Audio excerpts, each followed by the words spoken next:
이번 여행의 파트너는 사회학자가 쓴 사랑은 왜 아픈가? 사랑의 사회학. 읽은 지가 좀 오래됐는데 부분 좀 읽고 있거든. 그리고 나는 내가 책 읽는 방식은 내가 어떤 상황에 있을 때 나는 원래 공부를 되게 못하는, 집중력도 안 좋은, 암기력도 안 좋은, 그러니까 공부 잘하는 사람들이 말하는 학습법 이런 거랑은 아예 거리가 너무 먼 사람인데, 그래서 정규 교육 과정 그리고 공부 잘하는 사람들이 하는 말 이런 걸 들으면 나한테는 아무 소용이 없거든. 그리고 이러면 공부 못한다 뭐 이런 거에 샘플이 나거든. 그러다 보니 나도 내가 나를 학습시킬 수 있는 방법을 찾았어야 하는데, 그런 시간이 좀 오래 되다 보니 나만의 학습법이 좀 생긴 것 같아. 나만의 학습법이라는 것은 닥치면 하는 거. 선 행동 후 학습형이거든. 예전에 내가 치유활동을 시작을 했을 때도 눈앞에 힘든, 아픈 어떤 사람 상황이 벌어지면 일단 저러네 하고 뭐 집에 가서 공부하고 거기 뛰어들 수는 없잖아. 물론 지식인이라면 그럴 수 있지만 나는 지식인과가 아니기 때문에 눈앞에 보이면 그냥 본능적으로 몸이 먼저 가는 스타일이란 말이지. 비지식인 스타일로. 그래서 내가 나 혼자 내 삶에서 감정이나 개인의 감정 문제를 푸는 것이나 이런 것들을 혼자서 공부할 때는 내가 그때그때 필요한 것들, 그때그때 당면한, 내가 시어머니하고 갈등이 있다 그러면 그것에 관해서 뭔가 알려주는 책이라든가, 남편하고의 관계에서 뭔가 문제가 있다 그러면 그것에 관련한 책을 읽는다던가, 그리고 아이들 육아에 대해서 어려움을 겪고 있을 땐 육아에 대한 책, 예전엔 공부할 때 읽지 않았던 책들을 내가 닥치니까 읽게 되더라고. 아는 게 없으니까 발등에 불 떨어졌으니 해야 되지. 그 개인적으로 내 삶을 이해하는 거, 내 상황을 바꾸기 위해서, 내 상황을 좀 더 좋게 하기 위해서 이렇게 사회의 도움, 그러니까 책이나 어떤 것들을 받으면서 이렇게 가면 되는 거구나, 그리고 이렇게 성장하는 거구나, 이런 개인적인 어떤 방법을 찾았었는데, 사회적인, 내가 내 개인사가 아니라 내 이웃이 아니라 좀 더 사회적 이슈와 관련돼 있는 그런 고통 속에 있는 사람들, 그런 고통 속에 있지만 길을 찾으려고 하는 사람들, 나는 고통 속에서 고통스럽다고 이렇게, 물론 어떤 사람은 소리칠 수도 있고 뭐 아우성을 칠 수도 있지만 그런 것에는 관심을 갖지 않거든. 나의 관심을 끌지 않는 것 같아. 내가 관심을 갖는 분야, 사람은 너무 힘든 상황인데 그 안에서도 고요하게 뭔가 이렇게 찾는 사람들이 있단 말이야. 힘들다고 아우성치다가 실신하거나 그 인생이 끝나거나 하는 것이 아니라, 분명히 되게 고통스러운 상황인데 되게 차분하게 뭔가 생각하고 길을 찾고, 물론 매번 그런 것은 아니지만 순간순간 그런 것들, 하여튼 폭풍 같은 데 있으면서 뭔가 고요함을 살짝 유지하는 사람들이라고 할까? 어떤 그런 노력을 보면은 나는 좀 가던 길을 멈추고 듣게 되더라고. 왜 그런가?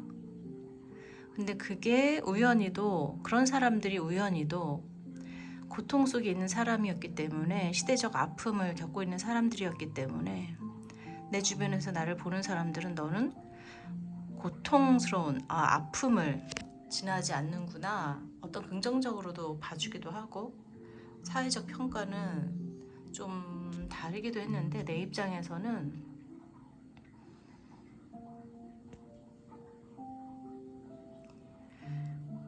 인간의 존엄을, 자신의 존엄을 어떤 상황에서도 지키려고 하는 그 사람들에 대한 존중이자 존경이자 나도 배우고 싶은 마음에 시작된 활동들이었거든.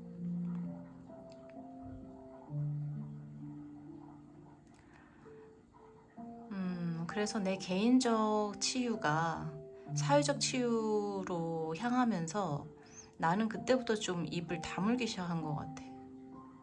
왜냐하면 개인적 치유라 함은 나를 얘기하면 되기 때문에, 내 개인사를 얘기하면 되기 때문에 그것은 되게 그냥 개방적으로 솔직하게 하면 되는 것인데, 이런 사회적 치유 영역에 있는 개인들을 하고 뭔가를 할 때는 나라는 사람이 어떤 여성성이든 엄마성이든 무엇이든 그걸 가지고 있지 않은 무색무취로 있는 것이 도움이 되더라고. 왜냐하면 사람마다 내가 만나려고 하는 대상들이 그 사람이 여성성에 대한 거부감을 가지고 있을지, 혹은 여성성에 대한 지나친 뭔가 애착을 갖고 있을지, 이런 개인사는 모두 다르기 때문에 처음에는 뭔가 친절함, 내가 알고 있는 베스트를 다 하는 것이 좋을 거라고 생각하고 활동을 했었는데, 하다 보니 내가 그냥 아무것도 아닌 상태로 있어야지 상대방한테 좀 더 편안하게 어떤 자극을 주지 않고, 상대가 자기의 마음에 머물러서, 자기 생각에 머물러서 자기 길을 가는 것에 도움이 되는구나. 그리고 나는 사회적으로 나를 그런 도구화로 내놓은 시간이 치유활동 시간이었기 때문에 개인적 나의 특성, 이런 것들을 점점점 거세하는, 삭제하는 시간이었던 것 같거든. 그래서 개인적 나를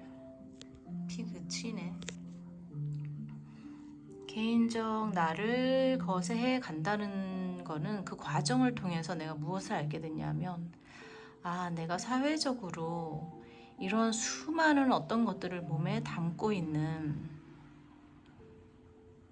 사람이라는 거, 내 안에 정말 온 사회가, 온 인류가, 온 우주가 담겨 있구나 라는 것들을 하나하나 좀 알아가는 시간이기도 했고,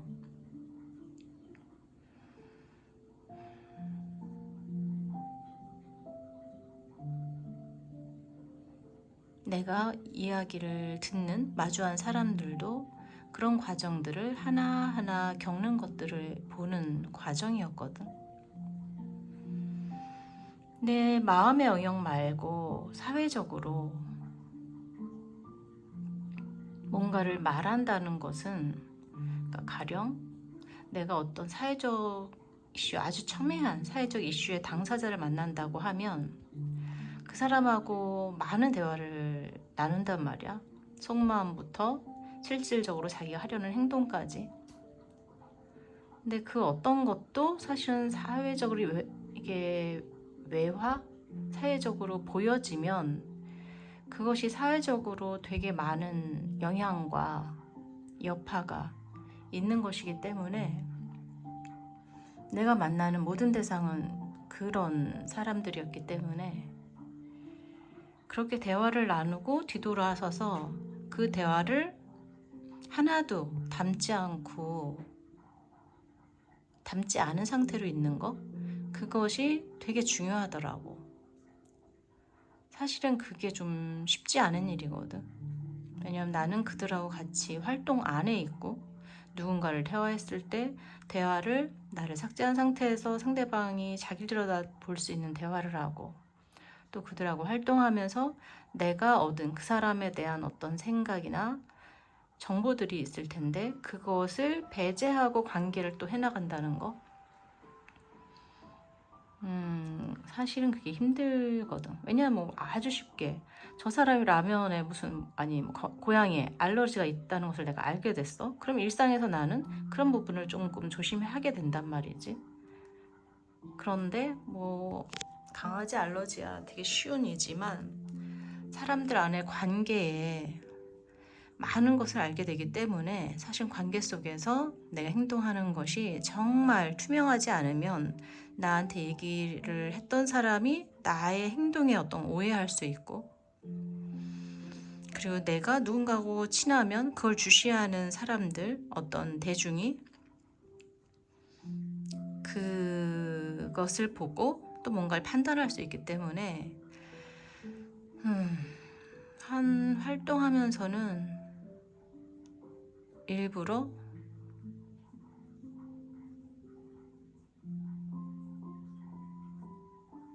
모든 사람하고 거리를 두고, 왜냐하면 내가 할 수 있는 말이 별로 없으니까. 내가 할 수 있는 말은 늘 24시간 사람하고 이야기를 듣고 말하는데, 그것에 대해서 말할 수는 없으니까. 그럴 때 책을 읽게 되더라고. 그럴 때 유일하게 대화할 수 있는, 내가 겪은 것들을 설명해주는, 혹은 내가 무엇을 궁금해야 하는지, 어떤 시선을 가지고 있어야 하는지 알려주는 게 책이었기 때문에, 그 시절의 심리학 책이나 뭔가 여러 가지 완전 생초보였는데, 책은 뭐 전공 서적이나 어떤 것들을 그냥 닥치는 대로 읽었거든. 남들은 어떻게 하나, 전문가들은 어떻게 하나. 그러다 보니 생긴 습관이, 내가 지금 빠져있는 어떤 것, 사람마다 그때그때 이렇게 빠져있는 것이 있잖아. 그때그때 빠져있는 것에 관련되어 있는 책을 보는 거. 그러면 그 책의 내용이 아무리 어렵던, 어떤 식으로 이야기를 해놓았던 스폰지처럼 내가 흡수하고 몸으로 이해하게 되더라고. 내가 한 권의 책을 다 이해하지 못한다 하더라도 내가 평소에 궁금해하던 어떤 지점을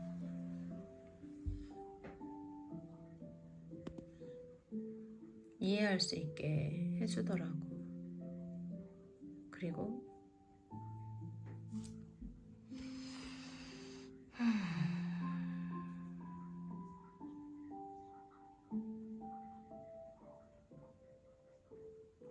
이해가 된다는 것은 다시 상대의 이야기를 들을 수 있는 거라고 생각하거든.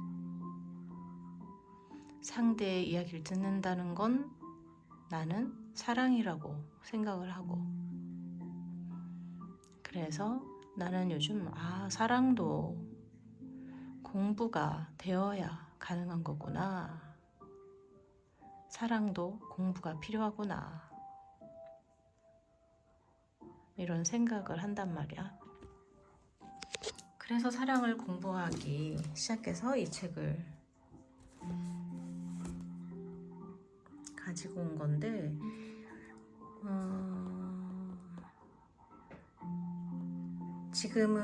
지금 제주도 여행은 나의 셀프 워크숍이다 보니 그냥 나의 워크숍을 살짝 보여주면 어떨까 싶어서 이야기를 한번 해보고 있어. 되게 반가운, 흥미로운 이렇게 책을 읽다가 되게 흥미로운 지점을 만나면 이렇게 이제 시끄러워지거든. 여기저기 내가 생각하는 것들을 써놓기도 하고, 지금 이 페이지에 이틀째 그냥 머물러 있거든. 그림 보듯이, 풍경 보듯이.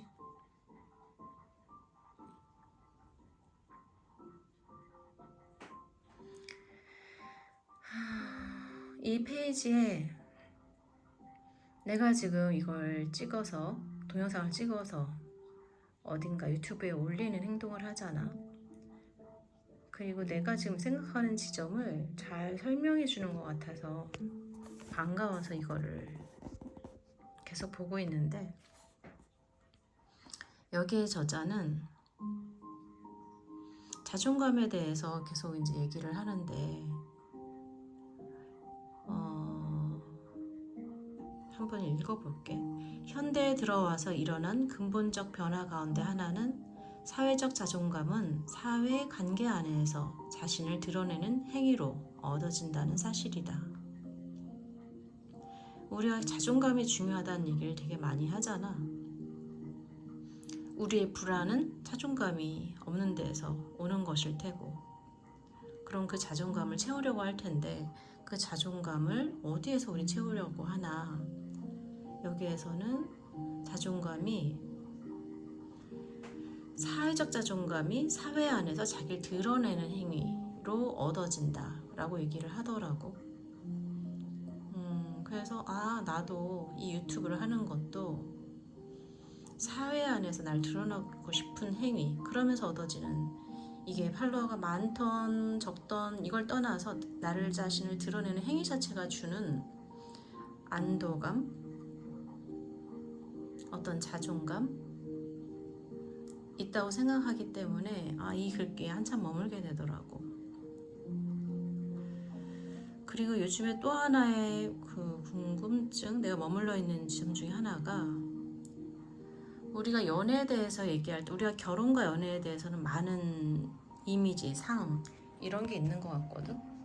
근데 나는 지금 결혼과 연애의 시기를 다 지나고 육아와 아이들을 이제 성인이 될 때까지 키우고 난, 나의 숙제를 다 하고 난 지금의 나에게는 또 이 결혼과 연애는 완전히 이제 다른 의미란 말이야.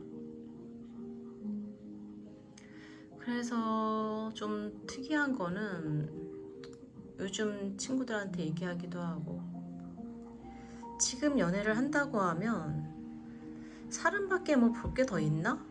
얘기를 하거든.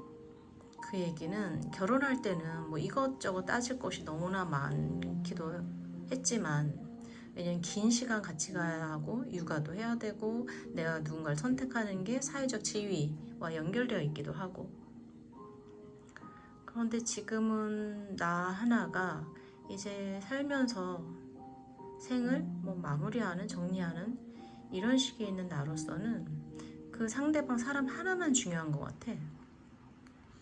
그래서 농담으로 그냥 외모하고 성격이 제일 중요한 거 아니야? 라고 얘기하거든. 왜냐하면 나이 들어서 너무 이건 뭐 내 스타일이겠지만, 연애를 하려고 하면 상대에 대한 기본 예의, 외모의 예의, 깨끗하게 상대방한테 호감을 갈 수 있게 내가 가진 한에서 노력을 하는 거, 노력을 하고 있는 거, 이게 되게 중요할 것 같고, 나한테는 중요하거든. 그런 마음의 자세, 몸의 자세가 되어 있나? 그리고 그 사람이 살아온 세월을 성품이 담고 있기 때문에 이야기했을 때 서로 뭔가 정서적으로 교집합이, 대화가 되나, 그 느낌이 제일 중요하더라고. 근데 여기서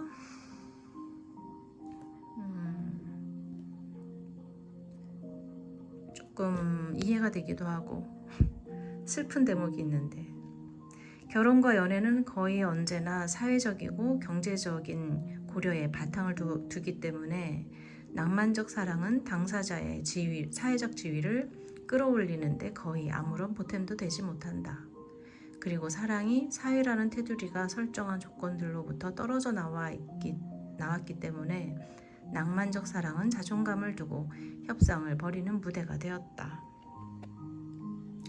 물론 이 사람의 개인적 판단이라고도 할 수 있지만 어느 정도는 내가 겪어본 사회에서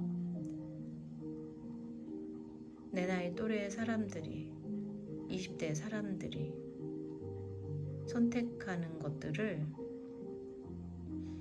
잘 설명해 주는 것 같아. 언어로.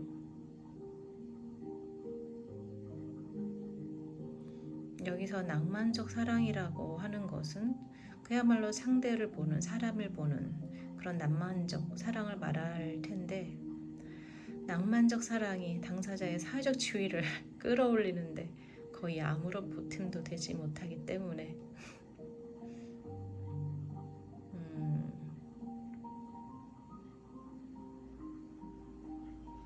그 안에서 자존감을 두고 협상을 벌이는 무대가 되었다라고.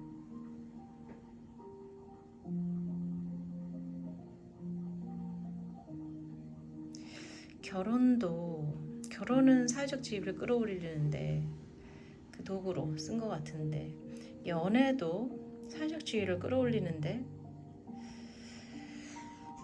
쓰는 건가? 처음엔 약간 부정적인 생각도 있었는데 당연하구나.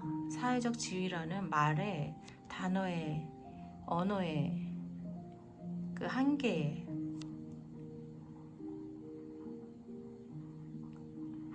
두지 않는다면 내가 낭만적 사랑을 하는 것도 사실은 내 사회적 지위를 높이기 위한 것이기도 하다고 생각하거든.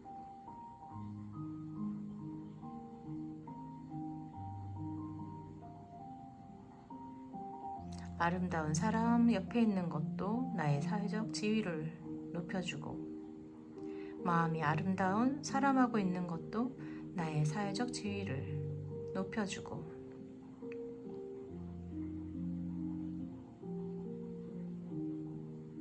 이해를 다하는 사람이 그렇고, 사랑할 줄 아는 사람이 그렇고. 그래서 낭만적 사랑이 주는, 여기에서는 사실은 낭만적 사랑이 사회적 지위를 끌어올리는데 아무런 보탬도 되지 못한다고 얘기하지만, 나는 어떤 생각을 했냐면, 낭만적 사랑이 주는 사회적 지위를 끌어올림이 있다고 생각하는데, 깊이 들여다보면 그것들도 좀 다루어지면 좋겠다 생각을 하거든.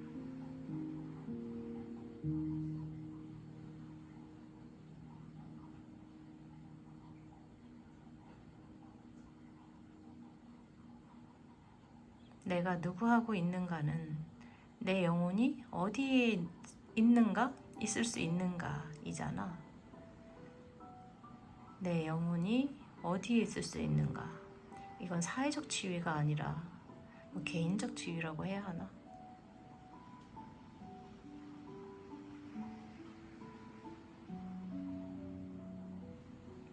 인간의 지위라고 해야 하나?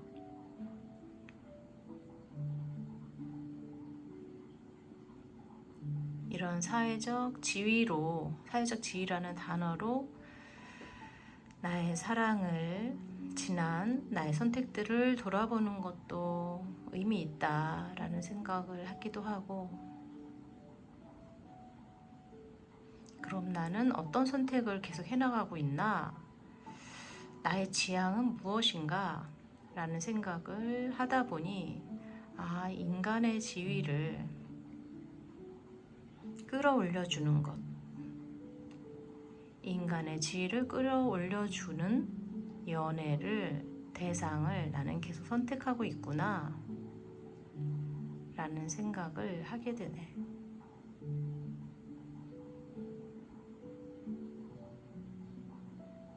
물론 인간의 지위와 사회적 지위와 모두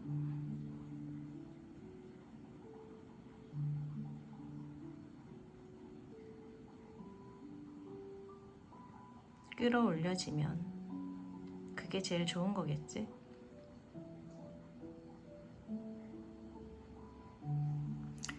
그래서 나의 정리는 불안함 때문에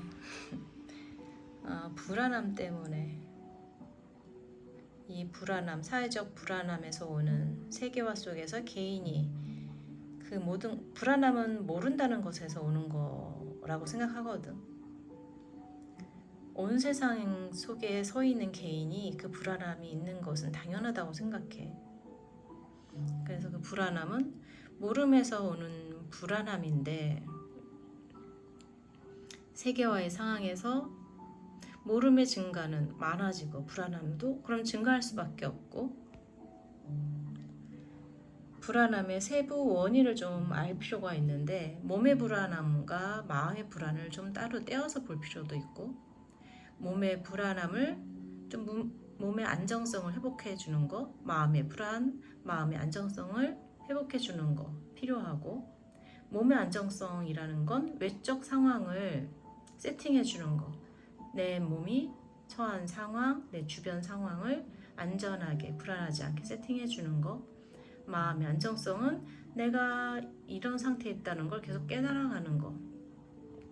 이 둘의 균형이 중요하고, 그래 둘의 균형을 잡아가는 것. 그래서 이런 섬세한 생각들, 언어들을 내가 쓸 수 있는 상태가 되는 것. 이걸 이제 전체적으로 해결 방식은 이런 방법이 있을 것 같다, 이렇게 하더라. 약간 전체적 해결 방식을 써본 거고, 그러다가 또 전체적 해결 방식이 아니라, 섬세한 해결 방식이 아니라 이걸 한 방으로 해결할 수 있는 방식으로 한번 생각해 봤거든. 1번이 과거를 돌아보면서 원인을 찾아 해소하는 방법. 2번은 현재의 불안함을 뚫고 지나는 방식. 3번은 미래의 꿈, 지향을 바라보며 가는 방식. 한방을 좋아하는 사람들은 이 방식을 선호하는 것 같아. 불안함을 해소하는 방법으로. 그리고 모두 전체를 섬세하게 해결하고 싶어하는 사람들은 이렇게 해결하려고 하더라고. 그리고 우리의 삶과 치유는 이 중 어딘가에 다 있는 거더라고. 그리고 이 불안함의 배경의 이해로는, 불안함은 세계화의 선물이기도 하다라는 나의 견해. 게임의 벽돌 깨기처럼 하나씩 깨어나가는 것이라고 생각하고, 게임이 하나하나 깨어나가도 끝이 없잖아. 그거하고 똑같다고 생각해. 불안함 깨기, 게임은. 그런데 가끔 그런 사람이 있잖아. 게임을 이걸 끝내고 싶어.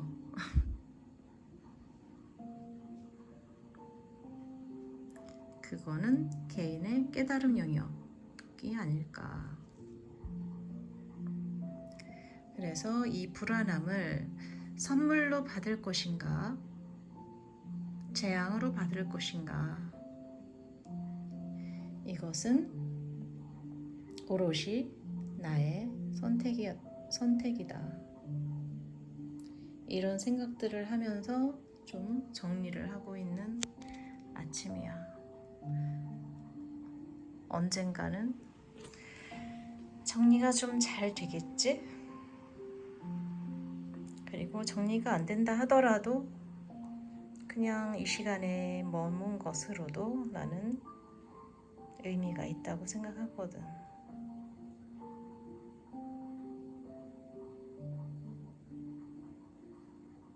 비가 그쳤다. 친구들도 책 어느 한 구절에 머물러 보는 일요일이 되길 바래. 안녕. See you.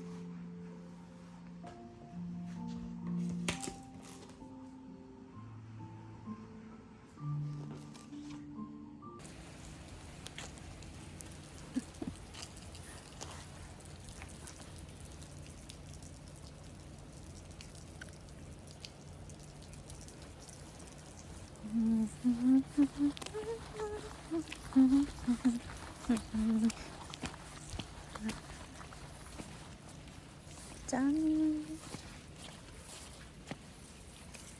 나나나나나나.